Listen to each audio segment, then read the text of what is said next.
Bismillahirrahmanirrahim. Dear students, I am Muhammad Ishan Yakub. Today we will talk about the vector operation 1 as we have discussed in our last lecture. In the vector operation 1, we will discuss about the multiplication of the vector as well as scalar multiplication, vector multiplication and their applications. This topic is related to our course, that is Fundamentals of Mechanics, for the PHY 321 for BS Orthotics and Prosthetics, first semester only. In the last lecture, we have discussed about the vectors in three dimension. हमने vectors को three dimension के अंदर solve किया, vector resolution in rectangular components को study किया, direction of cosines को study किया, and addition of 3D vectors के ऊपर बात की थी. Now, in this lecture, we will discuss about the vector operations. Especially, we will discuss about the multiplication of vectors. After that, we will discuss the scalar multiplication, vector multiplication, and the physical product of dot product and the vector product. तो उस हवाले से हम ये देख सकते हैं कि अगर दो वेक्टर्स को मल्टीप्लाई किया जाए तो उस हवाले से जो आने वाला जवाब होगा, अगर तो वो स्केलर क्वांटिटी है तो हम उसे स्केलर मल्टीप्लिकेशन कहेंगे. अगर वो वेक्टर क्वांटिटी होती है तो फिर उस प्रोडक्ट को हम वेक्टर मल्टीप्लिकेशन कहेंगे. और इस हवाले से किसी भी वेक्टर मल्टीप्लिकेशन की दो टाइप्स हैं जिनकी प्रॉपर्टीज और जिनके बारे में फिजिकल सिग्निफिकेंस जो है वो हम डॉट प्रोडक्ट के नाम पे और वेक्टर प्रोडक्ट के नाम से पढ़ सकते हैं. आपने डॉट प्रोडक्ट को आमतौर पे जो है ए डॉट बी के सेंस में पढ़ा हुआ है. वेक्टर प्रोडक्ट को आप लोगों ने आमतौर पे ए क्रॉस बी के सेंस में पढ़ा हुआ है. कुछ लोग इसको स्केलर प्रोडक्ट, कुछ लोग इसको कर्ल या फिर वेक्टर प्रोडक्ट के नाम से भी जानते हैं. So let's start with the multiplying the vectors. So it's a very simple thing, as you can see here कि जब भी आपके पास if we multiply a vector by a scalar quantity, तो जो सबसे इम्पोर्टेंट चीज़ है कि जब हम किसी वेक्टर को स्केलर से मल्टीप्लाई करते हैं तो तब वेक्टर के ऊपर क्या असर होगा. याद रखिएगा, आपने ये भी पढ़ा हुआ है पहले भी कि जब भी किसी वेक्टर को किसी स्केलर क्वांटिटी के साथ we have scalar quantity s और एक हमारे पास वेक्टर a है जिसके पास मैग्नीट्यूड भी है, उसके पास डायरेक्शन भी है. जब हम इन दोनों को मल्टीप्लाई करेंगे तो आने वाला जो जवाब होगा, नया प्रोडक्ट होगा, वो obviously s times of a होगा. इसके अंदर आप देख सकते हैं कि s ने इस वेक्टर की मैग्नीट्यूड को तो बढ़ा देना है बट इसकी डायरेक्शन क्या रहेगी, सेम होगी. So in this case we can say its magnitude is the product of magnitude of a and absolute value of a. तो यू कैन से हियर कि आपके पास जो नया प्रोडक्ट होगा मैग्नीट्यूड का, it will be taken as this form और ये लिखा जा सकता है s multiplied by the magnitude of a and the direction of a. So as you can see here कि ये a hat actually the unit vector है जो कि a की डायरेक्शन बता रहा है, जबकि s और मल्टीप्लाई बाय a जो है it give you the total magnitude. तो रिजल्टेंट के लिए जो टोटल मैग्नीट्यूड है वो क्या हो जाएगी जी, इंक्रीज कर जाएगी. तो उस हवाले से ये एक्सप्लेन किया जा रहा है. As you can see here vector A की जो डायरेक्शन है वो चेंज नहीं हो रही और ना ही एस के मल्टीप्लाई करने से या डिवाइड करने से ये कम या ज़्यादा हो रही है.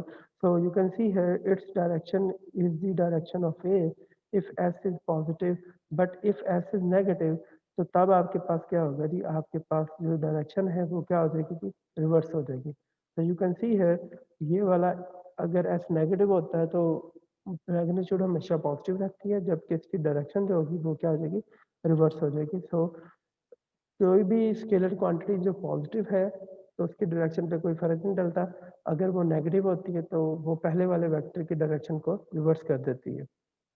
Similarly, as you can see here, if s is positive, this is our first case. You can see a है उसको हमने 2 से मल्टीप्लाई किया तो a की मैग्नीट्यूड जो है वो 2 टाइम्स बढ़ गई है.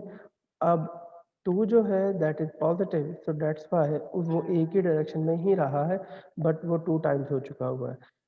व्हेन s इज नेगेटिव, जब अब s जो है वो नेगेटिव होगा तो ऑब्वियसली ये आपके पास a है और इसकी जो है वो डायरेक्शन माइनस में है. सो that's why the resultant has opposite direction because minus की वजह से ये इसकी डायरेक्शन नहीं वेक्टर की रिवर्स हो चुकी है और 3 टाइम्स हमने इसको माइनस डायरेक्शन के अंदर एक्सटेंड कर दिया हुआ है. So what happen when we multiply a vector by a vector. तो तब क्या होगा, स्केलर क्वांटिटी के लिए तो हमारे पास चीज़ें बड़ी क्लियर हैं, बट क्या हो जब आपके पास एक वेक्टर क्वांटिटी हो और दूसरी भी वेक्टर क्वांटिटी हो और उन दोनों को मल्टीप्लाई करना हो, तो उसके बारे में हम कैसे स्टडी कर सकते हैं? It's very simple. There are two ways to multiply vector by vector. तो किसी भी वेक्टर को मल्टीप्लाई करने के लिए दो तरीकाकार है, यू कैन सी इजीली। एक तो होगा, दो वेक्टर्स आपस में वेक्टर मल्टीप्लाई होते हैं, तो एक तो क्लियर कट कॉमन सेंस का आंसर ये है कि आने वाला आंसर भी वेक्टर होना चाहिए। पहली बात तो ये है।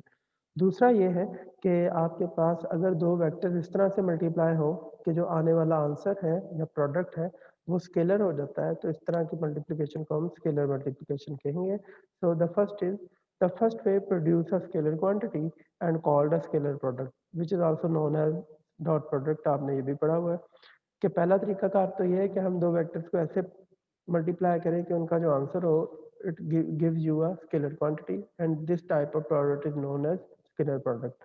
Second way is to produce a vector quantity. दूसरा तरीकाकार जो है वो ये है कि आप एक ऐसे तरीकाकार को इख्तियार करें कि आपके पास जो आंसर हो फाइनल वो एक वेक्टर क्वांटिटी हो, और उस वेक्टर क्वांटिटी को फर्दर जो है हम किसी भी क्रॉस प्रोडक्ट के जरिए से सॉल्व कर सकते हैं। ठीक है जी। So let's start with the scalar product. ये एक वेक्टर ए है और ये दूसरा वेक्टर बी है, और इन दोनों के दरमियान जो है एंगल थीटा है। आपसे कोई कहे कि आपने स्केलर प्रोडक्ट जो है वो कंप्यूट करना है ए और बी के दरमियान, तो symbolically it will be written as like this is basically the A vector and this is the B vector. तो it is called as A dot B. इसको हम लिखेंगे आमतौर पे कि this is called A here dot is known as dot b vector here. So we have here opportunity, we can compute here the a dot b vector। तो आप यहाँ पे देख सकते हैं कि हमारे पास a डॉट बी है, और इसको एक्सपेंड करने का तरीकाकार क्या होगा, it is equal to the A B cos theta. अब सोचने वाली बात यह है कि इसका फिजिकल मीनिंग क्या है और ये क्या बताने की कोशिश करता है। तो यू कैन सी है यहाँ पे हमारे पास ए वेक्टर के हम को दो कंपोनेंट्स कर सकते हैं, as we have studied about our last lecture. एक हमारे पास होता है जी एक्स कंपोनेंट, तो दिस इज वाई कंपोनेंट। जिसका आपको याद हो जब हमने वेक्टर को टू डायमेंशन के अंदर रिजॉल्व किया था तो हमारे पास दो कंपोनेंट्स बनते थे। तो ये एक वेक्टर है ए, और ये इसका अलोंग एक्स एक्सिस कंपोनेंट होगा, you can take it as A x component, और इसको आप क्या कह सकते हैं जी ए वाई कंपोनेंट। तो आप देख सकते हैं कि ए एक्स और ए वाई कंपोनेंट के अंदर एक ए कंपोनेंट जो है वो टोटली पैरेलल है अलोंग बी एक्सिस बी के, जबकि जो वाई वाला कंपोनेंट है वो इसके क्या है जी परपेंडिकुलर है। तो इन दिस केस हमने आंसर में कौन सा वेक्टर लिया हुआ है, आपको ये भी याद होगा ए एक्स की वैल्यू लिखी जाती थी लास्ट लेक्चर के अंदर, पिछले से पिछले लेक्चर में हमने पढ़ा है कि A X can be written as A cos theta. ठीक है जी। तो ये कॉस थीटा के हिसाब से है, जबकि आपके पास ए वाई जो होता है ये लिखा जा सकता है in sense A Y component is equal to A magnitude and sine theta. So आप इस क्वेश्चन में इस इक्वेशन में ये देख सकते हैं कि कौन सा कंपोनेंट यूज हुआ है। So it's very clear to you in this equation we have used this a cos theta, which shows that we basically use the ax component here। तो इसका मतलब ये हुआ कि आपके पास जो डॉट प्रोडक्ट है ए और बी का एक्चुअली तौर पे वो आपको ये बता रहा है कि how much vector of A is in the direction of B. तो ए डॉट बी का जो फिजिकल मीनिंग है कि वेक्टर ए, कितना वेक्टर ए जो है वो डायरेक्शन बी में है, तो vector A in B vector direction. तो ये कितना वेक्टर ए का कितना हिस्सा जो है वो बी के डायरेक्शन में है, it is called the A dot B and it is written as A B cos theta. अगर आप इसकी एग्जांपल्स के लिहाज से देखें तो आपने वर्क डन के हवाले से बहुत दफ़ा पढ़ा हुआ है कि work done is basically the dot product of force and displacement, या फिर the direction the component of force in the direction of displacement, या फिर displacement occurred in the body in the direction of force, and it is called the F dot as work done. So इसका F cos theta लेते थे, W is basically the work done, F is the applied force and S is the displacement. Similarly, we can also compute the relation for the power. आपको याद होगा power के बारे में भी relation compute करते थे. The power is equal to the force per unit force in the direction of velocity. So this is the force and this is the velocity. तो अगर हम इसका फोर्स और वेलोसिटी का डॉट प्रोडक्ट लेते हैं तो it will give the power is equal to force into velocity, so we have F V cos theta, and force and power जो है वो आपस में आपको पावर का यूनिट देते हैं, पावर की फिजिकल क्वांटिटी देते हैं। तो ये भी एक स्केलर क्वांटिटी है और ये वर्क डन भी एक क्या है जी, स्केलर क्वांटिटी है। इनमें से कोई भी जो है अपने साथ डायरेक्शन नहीं रखती। Similarly, geometrical meaning of scalar product क्या है? As you can see here, in the geometrical meaning of scalar product, a dot product can be regarded as the product of two quantities. The one magnitude of the vectors. Simple सी बात यह है कि दो vectors हैं, अगर a dot b लिया जा रहा है तो एक बात तो श्योर होती है कि आपने a और b को मल्टीप्लाई करना है। That is a very clear cut about this. The second thing is that scalar component of the second vector along the direction of the first vector. तो आपने एक वेक्टर की उस कंपोनेंट को भी देखना होता है जो दूसरे वेक्टर की डायरेक्शन में होता है। Just like in our case, अगर हम ए डॉट बी निकाल रहे हैं तो वो है A component in the direction of B, तो हम ए कॉस थीटा को मल्टीप्लाई करेंगे बी के साथ। तो ये आपके पास क्या आ जाएगा जी, दिस इज द मल्टीप्लिकेशन है। तो ये ए कॉस थीटा ब्रैकेट और ये बी के साथ मल्टीप्लाई आ रहा है, it will give you actually तौर पे A B cos theta. So as you can see here in our animation also कि अगर आपके पास आप लेते हैं जी ए डॉट बी, तो ये आपको दे रहा है कि ए की डायरेक्शन में बी का कंपोनेंट। तो आप देख सकते हैं कि ये ए वेक्टर की प्रोजेक्शन है और इसकी प्रोजेक्शन अलोंग बी एक्सिस निकाली जा सकती है इन दिस सेंस। तो ये कितना है, ए कॉस थीटा। इसी तरह से आप इनकी प्रोजेक्शन जो है वो निकाल सकते हैं, this is a cos theta, and similarly you can see here if the projection of b is along a, तो वो क्या होगा जी b cos theta, तो आप a dot b cos theta कर सकते हैं। इससे आप ये भी चीज़ वाजह है कि a b cos theta करें या a cos theta b करें, दोनों में किसी किस्म का कोई प्रॉब्लम भी नहीं है। तो ये आपस में कैसी क्वांटिटी रखते हैं, ये आपस में कम्यूटेटिव प्रॉपर्टी को होल्ड करते हैं। तो द प्रॉपर्टीज के हवाले से जो है हमने अभी भी डिस्कस कर लिया कि जो स्केलर प्रोडक्ट्स होते हैं या डॉट प्रोडक्ट होते हैं, they follow the commutative property, and the commutative property means the order doesn't matter. तो ऑर्डर जो होता है वेक्टर्स का वो होल्ड या मैटर नहीं करता। तो actually it's related to the order, तरतीब। तो ऑर्डर जो है वो होल्ड नहीं करता, तो A dot B can be taken as B dot A, so it doesn't any issue with the order of the A or B or B or A. Second property tells us about that कि आपका जो scalar product है is distributive over addition. As you can see है, आपने A dot B plus C कर लें या फिर इनका इंडिविजुअल कर लें, A dot B plus A dot C कर लें, ये आपस में हमेशा आंसर क्या रहेगा जी, सेम रहेगा। So it has no such any issue with the distributive property. Third one is the scalar product of two perpendicular vector is zero. याद रखिएगा कि दो वेक्टर्स हैं आपके पास और इनका जो परपेंडिकुलर वेक्टर्स का हमेशा स्केलर प्रोडक्ट क्या होगा जी, जीरो होगा। उसकी एक कॉमन सेंस ये है कि अगर आपके पास एक वेक्टर ए हो और एक आपके पास वेक्टर बी है, और वो दोनों ही एक दूसरे के ऊपर परपेंडिकुलर है, तो बी का कोई भी हिस्सा अलोंग ए नहीं आ सकता, बिकॉज इसकी जो प्रोजेक्शन होगी वो हमेशा क्या होगी, ज़ीरो होगी ऑन ए। तो डैट इज़ वाई यहाँ पे क्या होगा, ये ज्योमेट्रिकली भी ज़ीरो हमारे सामने है कि ये ज़ीरो वैल्यू आ रही है।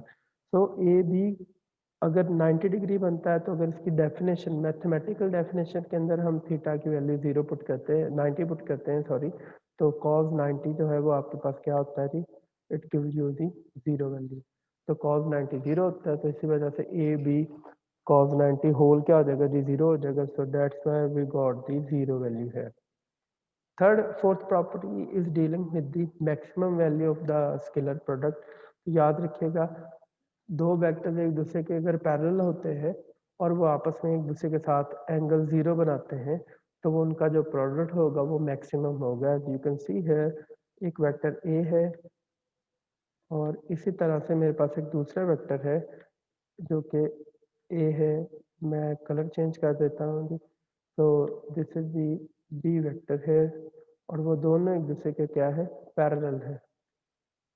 इस केस के अंदर हमारे पास इन दोनों को जब मल्टीप्लाई किया जाएगा तो दोनों की जो ए डॉट बी है, एंगल इनके दरमियान पैरेलल ज़ीरो बनता है और ज़ीरो जो है cos zero is equal to क्या होता है जी, 1 होता है। तो that is why A dot B is equal to A B cos theta आ जाएगा। तो इस सेंस के अंदर हमारे पास A dot B is equal to A B आ जाएगा और ये मैक्सिमम आंसर होगा। Similarly we also can have maximum negative answer. जैसे आपने अभी बताया, तो हमारे पास मैक्सिमम नेगेटिव आंसर भी हो सकता है। जो पहला जवाब था that was maximum positive value. तो अगर ये दो वेक्टर जो है ए इस डायरेक्शन में हो, ये एक वेक्टर हो और बी जो है वो दूसरी डायरेक्शन में वेक्टर हो, तो इनके दरमियान जो एंगल होगा एंटी पैरेलल वेक्टर्स के दरमियान वो 180 डिग्री होता है और cos 180 डिग्री होता है जी आपके पास -1। so that is why it will give you the minus value. तो मैक्सिमम माइनस वैल्यू यहाँ पे आपके पास प्रोवाइड होगी। The sixth property is dealing with the scalar product of a vector with itself is equal to the square of its magnitude, and that is ये भी आपने पढ़ी हुई है पहले भी कि a dot a जो है vector a in the direction of vector a gives you the square of the magnitude। so you can see here आप यहाँ पे भी इजीली देख सकते हैं cos 0 जो है वो 1 हो जाएगा, तो ये a square बन जाएगी। And the last property is basically deal with the scalar part of two same unit vectors। unit vectors के बारे में है। तो अगर हम थ्री डायमेंशंस की बात की जाए तो x की डायरेक्शन हमने i यूनिट वेक्टर ली हुई है, y की डायरेक्शन हमने j यूनिट वेक्टर के साथ ली हुई है और k को हमने z यूनिट वेक्टर के तौर पे लिया हुआ है। तो यू कैन सी है हमेशा आपके पास जो पैरेलल वेक्टर्स होंगे, पैरेलल डायरेक्शंस, वो हमेशा आपको 1 आंसर देंगे, जबकि इसके अलावा जितने भी म्यूचुअली परपेंडिकुलर वैल्यूज होंगी वो आपको क्या देंगी जी, 0 वैल्यू देंगी।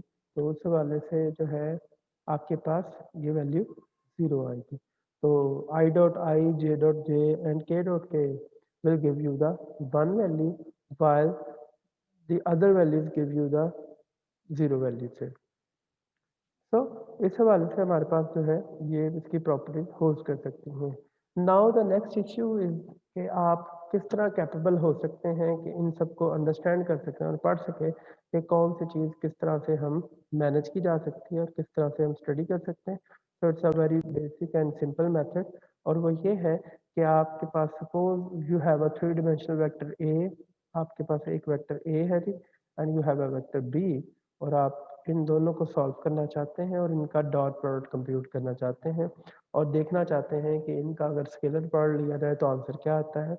तो आपने इनको कंपोनेंट्स फॉर्म के अंदर सॉल्व कर सकते हैं। So this technique is basically based upon the calculating the scalar product by using the components method. तो उस हवाले से ये हमारे पास कंपोनेंट मेथड के हिसाब से होगा। So you can see here A dot B is equal to A x unit A Y and A z, and we have again the B x B Y and B C.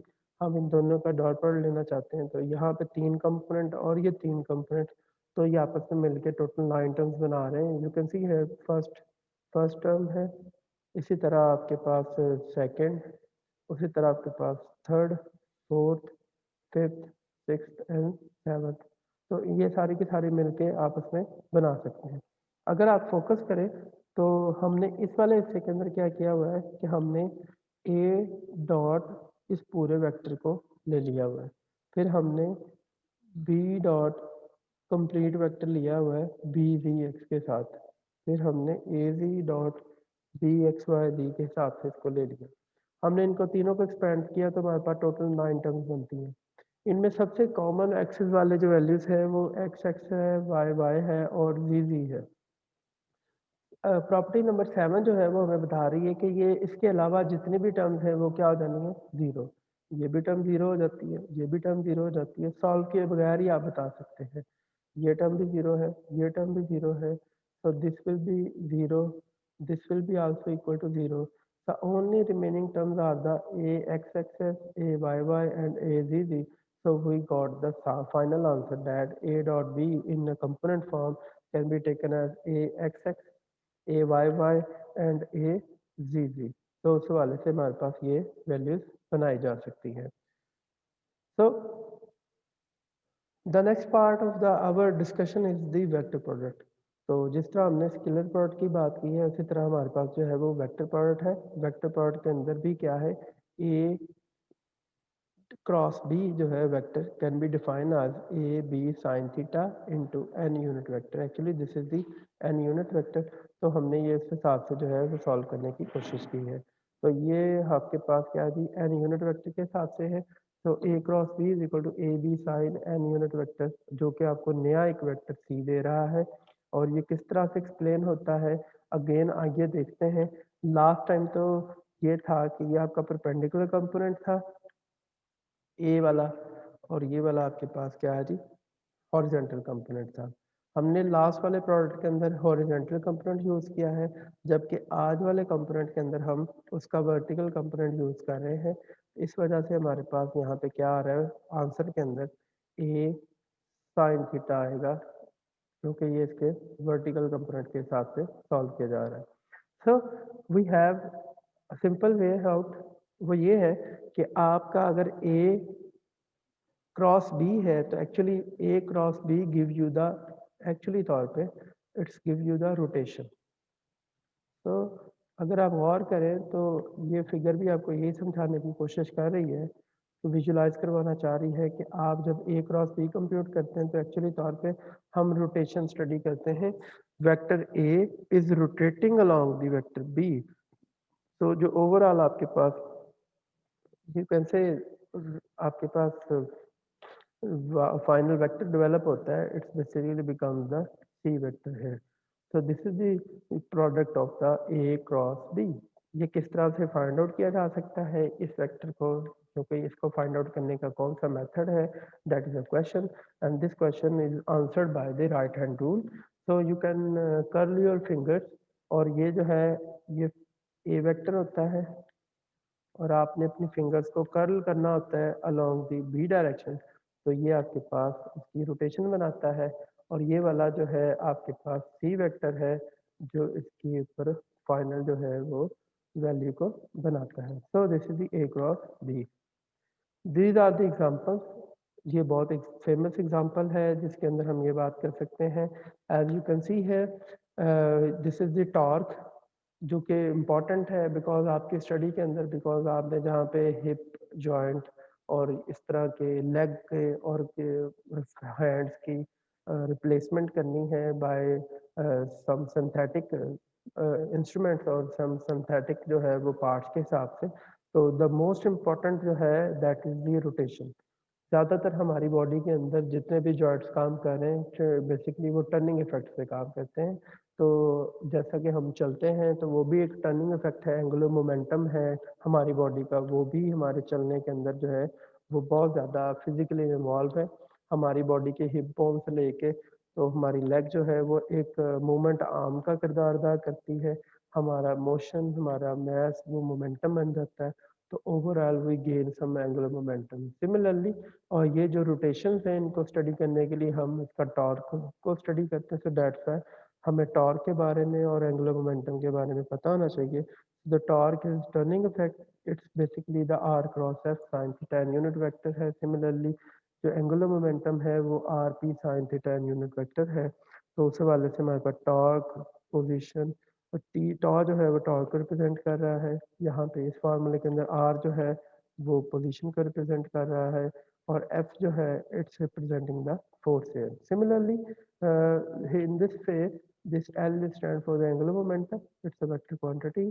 So ये vector product है. R is basically the position vector और P is basically the linear momentum of the body. ठीक. तो उस हवाले से हमारे पास जो है ये बेसिक आइडियाज है वेक्टर प्रोडक्ट के हवाले से. और सिमिलरली वेक्टर प्रोडक्ट की भी कोई ना कोई पर्टिकुलर एग्जांपल और उसके प्रॉपर्टीज मौजूद हैं. But due to the shortage of time we are not dealing with the all these things. In the next lecture इंशाल्लाह we will discuss about the this part of that कि हम इसके अंदर जो है नेक्स्ट अपने लेक्चर के अंदर वो वेक्टर ऑपरेशंस का सेकंड पार्ट जो है जो कि वेक्टर प्रोडक्ट की अपना प्रॉपर्टीज और उसकी कैलकुलेशन इसके ऊपर बात करेंगे. तो इंशाल्लाह जो है हम नेक्स्ट लेक्चर के अंदर इसके हवाले से बात करेंगे. If you have any question and answer you can visit our interactive session. और हमारे इंटरैक्टिव सेशन के अंदर जो है वो आप जूम मीटिंग के ज़रिए से, व्हाट्सएप ग्रुप के ज़रिए से या फिर आप यूट्यूब कमेंट सेक्शन के ज़रिए से इस चीज़ों को पूछ सकते हैं. मैं उम्मीद करता हूँ कि आपको इस लेक्चर की समझ आई हो.